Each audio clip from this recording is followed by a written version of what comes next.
Wife realizes husband has been seeing many women, posts the details. When a long-suffering wife realized that her husband had been seeing many women over the course of their marriage, she made the brash decision to post all of the intimate details online, much to the shock of all her friends. "It's important for you to know, my husband is a good man," Emily Casper began a Facebook post that has garnered quite a bit of attention for its unabashed honesty. "A good, quiet, solid man of simple tastes and pleasures. And yet, somehow, he has managed to love an incredible number and variety of women both before and during our marriage. Years ago he met a very young woman, and the way he told me this story, he was immediately, permanently smitten. She had a corporate job and pencil skirts, sky-high Kelly green heels and heavy black eyeliner," Emily wrote. "Drinks, dinner, a first date to remember as the connection made between them was instantaneous and couldn't be ignored. He said she was sharp, almost radiated energy. He'd pick her up from the airport after weekly work trips. He couldn't wait for her to get a taxi to meet him. He told me this was his first true love. When I hear this story, I'm envious of her and the effect she had on him.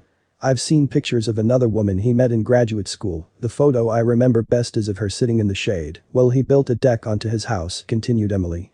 "They look so peaceful.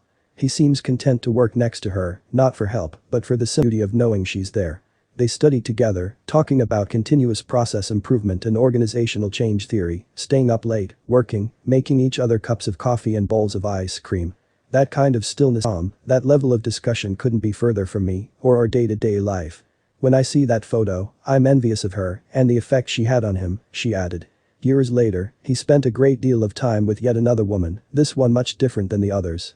She was expecting a child and suffered from non-stop nausea, endless shots, and fretful complications. "He's told me how impressed he was with her strength and her gift of self," wrote Emily.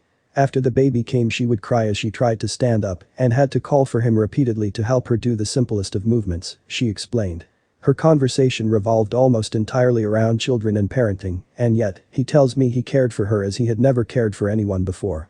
This creature seemed an entirely different species than the cocktails and dresses of that young woman so long ago. When I hear of this deep connection, this gentleness and care, I think she was a very lucky woman indeed. I've been many women in the years I've known my husband, moving from work and travel to marriage and family life. I've been full-time, part-time, student, and a homemaker at different times. I've been well and sick, encouraged and desolate. I've borne 4 children and watched the incredible changes that have made to my mind, body, and spirit. And somehow, every step of the way as I've morphed and changed and evolved again, he has stood beside me in easy acceptance. May he love the me I am tomorrow as well as he has loved the mess of the last decade," concluded Emily. "People can change quite dramatically over time. So when you choose to get married, you are choosing to love every single version of that person throughout the years, the good, the bad, and the ugly. May we all find a love as pure and long-lasting as the one Emily Casper has with her husband."